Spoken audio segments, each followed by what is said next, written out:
There is some very strange reporting and I would say overall lies that are going on with this Alexander Isak saga and situation. Big up to everybody that's here. Big up to everybody that's watching. And as I always say with these types of videos, hit the like button if you haven't already and subscribe if you are new. Both things will always and probably be greatly appreciated. And of course, hit the comments as well down below. Would love to know what you guys have to say on any of the stuff that I'm going to be talking about in this video. We are talking another video of Alexander Isak and this Liverpool situation, but we're not looking necessarily at the ins and outs of a potential deal. We know where things stand with the Isak situation. We know that Newcastle are reluctant to sell until, of course, they have a replacement. We know that Liverpool have got a bid that's ready to go as soon as Newcastle give that green light. But we also know that Newcastle are struggling to bring in any kind of player right now. I mean, mainly strikers, but they are struggling in this transfer window, having been rejected a number of times already. But the area that I want to focus on with this video is the reporting from certain outlets, certain people in the media. And there's one particular person that I want to kind of focus on. I'm not trying to single him out or anything. I'm just saying that this kind of media, this kind of news, this kind of stuff that's coming out it can be dangerous towards fans that are easily gripped by this, easily taken in by all accounts. And I'm, of course, talking, if you haven't already seen this guy right here, Luke Edwards. Luke Edwards of the is football writer for the Daily Telegraph. He is someone that has spoken a lot on this situation in regards to the Alexander Isak stuff. He's someone that obviously writes a lot regarding Newcastle. He's mainly situated up north, so that's kind of like his main area. And it just seems that he's been getting stuff that is completely different and contradictory to what everybody else has been getting. Everybody else has been singing off the same hymn sheet, more or less, when it comes to talking about Alexander Isak. All the top journalists are saying that Liverpool are still in pursuit of Isak. Liverpool will get the green light to go even further with this Isak stuff as soon as Newcastle find a replacement and all of that kind of stuff that has been going out there. And yet, this guy has been adamant that it won't happen. It's unlikely to happen. There is very little chance that Newcastle will sell Alexander Isak. Or there's no chance that Newcastle will sell Alexander Isak. And he's been getting a lot of stick from Liverpool fans. And, you know, I personally have the feeling that if you are to put something out there, you should take the stick for it. Not the abuse. Of course, I've spoken about abuse in the past and said that any kind of abuse is obviously overstepping the mark and crossing a line that shouldn't be crossed. But you should be getting some stick for certain things that you say if obviously they are stupid. And, well, in my opinion, these kind of things are stupid enough for me and for a lot of people that should be calling this out. We'll take the first example right off the bat. This was a kind of thread that he did over the course of the weekend in which he's obviously spoken before about the Isak situation. He said that Newcastle have him. If they are not going to sell, they don't have to sell. They can play hardball. He is their player. There is no buyout clause. So Newcastle shouldn't be selling. And there is absolutely nothing wrong with that. Like I've said all along that if Newcastle want to play hardball, as stupid as I think it is in my head as to why they wouldn't at least entertain the idea of selling Isak, because there are a lot of things that could go for Newcastle in this situation. And maybe the bigger picture does suggest that selling him would be the better call. He's adamant that Isak shouldn't be going anywhere. He's called out Liverpool. He's called out Isak. And he's gone out to call out Isak here. He says, comment, Alexander Isak's behavior has been despicable. The sooner he realizes it, the quicker the healing process will be at Newcastle. Now, I've gone through some of his tweets and some of the things he said. I may have missed it, but I don't think I have. Has he been calling out the attitude of Yoane Wissa, a player that has spoken about his desire to join Newcastle United from Brentford? Because they seem like two sides of the same coin. Isak has spoken about he wants to join Liverpool. He is reportedly, and according to certain people, injured. He's been training separately to try and rehabilitate his injury, recover from his injury.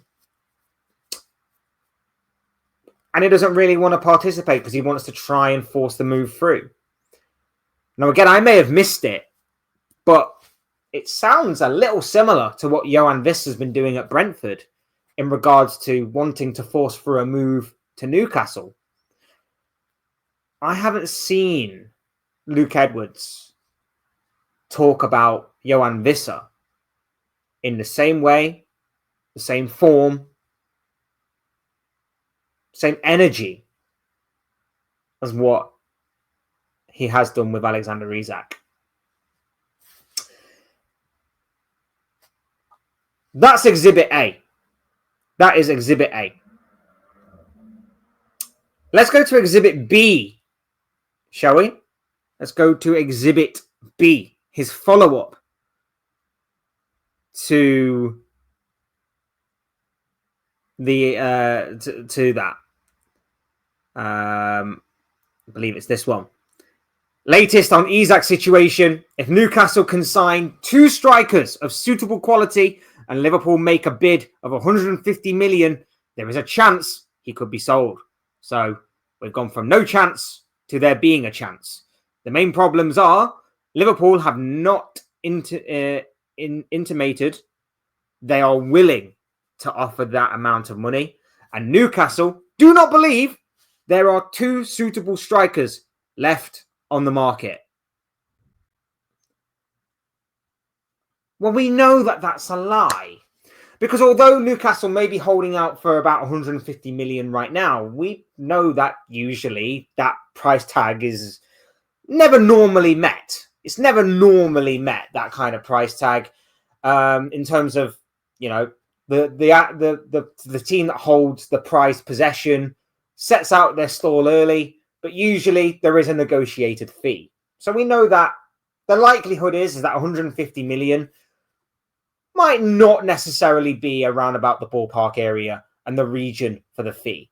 But the biggest lie in this statement comes later on. Newcastle do not believe there are 2 suitable strikers left on the market. We know that's a lie, Mr. Edwards. We know that's a lie. How do we know that's a lie? Because the likes of David Ornstein and Fabrizio Romano, 2 very bigger and much more credible sources than you, have stated on numerous occasions that Newcastle are pursuing this striker, that striker, this striker, that striker. There's that Samu guy, I can't remember his surname off the top of my head right now, but there's that Samu guy that Newcastle said to be pursuing. There's Nicholas Jackson. They're talking about Ollie Watkins. They were talking about this player and that player and the other player. And of course, above all, Yoane Wissa. Now, they may not be worthy, in your opinion, of filling the shoes of Alexander Isak, but they are seemingly worthy enough for Newcastle. They are seemingly the options to pursue right now for Newcastle in the event that they are facing a losing battle with keeping Alexander Isak. So there's lies there. There is lies in what you have said, Mr. Edwards, in terms of that being the case. Newcastle clearly see value in the market still for strikers. Just because you don't doesn't make it so. And then this one was amusing. I just want to throw this one in there.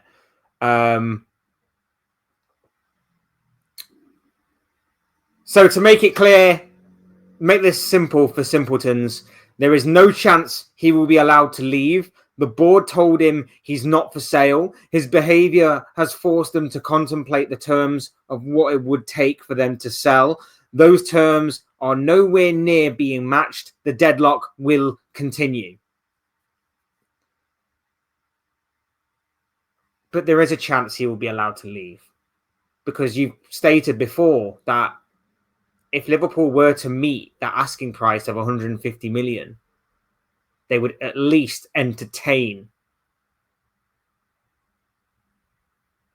that offer. So again, more lies. The board have told him he's not for sale. Okay. There is always a story of a player who is being said that he's not for sale, but eventually he does go. Why? Because the two teams are always going to be open to negotiations. Business is business. It's just so strange to me that the way that this guy is reported on it. And like I say, he's the only person that is reporting on it in this way. He is the only person that is reporting on it in this way. Everybody else is saying there's an opportunity, there's a chance. Liverpool are not walking away from this. Liverpool are just waiting for the green light. Newcastle are pursuing a number of options in terms of strikers. They've got Nicholas Jackson on their radar. They've got Johan Visser on their radar. They've got this Samu guy on their radar. That is what they're saying. But this guy, for whatever reason, is calling it completely different to everybody else. Now, I've got to say, there is a chance. There is a chance that obviously at the end of the transfer window, Newcastle do keep Alexander Isak. There is always a chance that that will happen. Maybe against the player's wishes, but there is a chance that he could overall be right in terms of Newcastle don't sell him. But it may not be anything other than it just didn't materialize. It just didn't happen. Newcastle played hardball. There is a slim chance that he might be right. And if it was, he's going to turn around and rub all our faces in it. But overall, he's wrong about so many other little layers that it probably doesn't matter if he's going to end up being right, because Newcastle were pursuing other targets. Newcastle were seeing value in the market of strikers as it currently stands right now. Newcastle were exploring the possibility of Isak leaving and leaving a big void behind him and it needing to be filled. It just seems super strange to me. Let's have a look at what he said about BBC Sport. Or said to BBC Sport, should I say, in regards to Newcastle and Liverpool. Newcastle need 2 strikers now this summer, and there are 3 weeks left. Having said that their star player is not for sale, to sell him is one thing. I think it would look really bad optics-wise for the Saudi Arabians, which is why they're saying he's not for sale. Again, 2 strikers. I think minimum of 1, it will probably push Isak out the door because, you know, they've been having basically 1 striker for a number of years.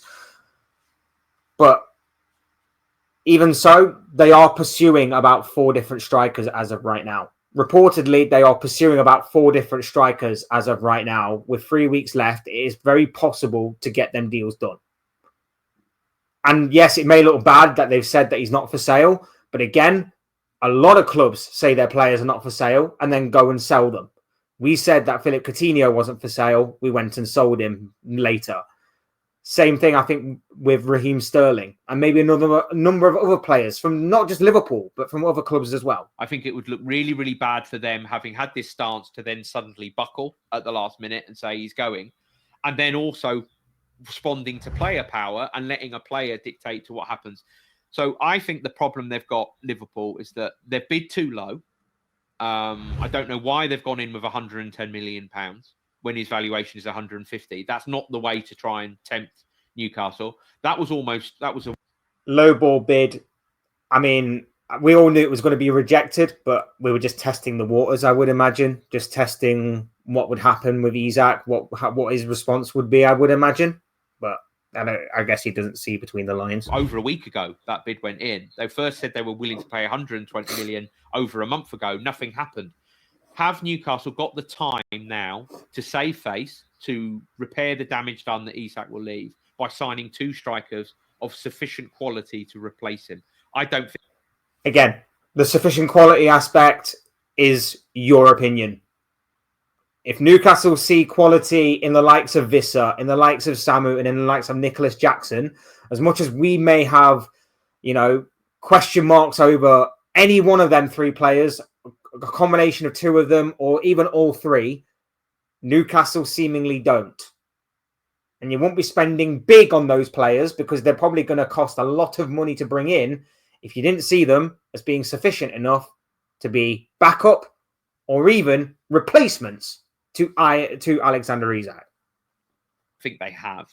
And I think that is a huge problem for Liverpool. Liverpool have said they won't bid again unless they're encouraged to by Newcastle.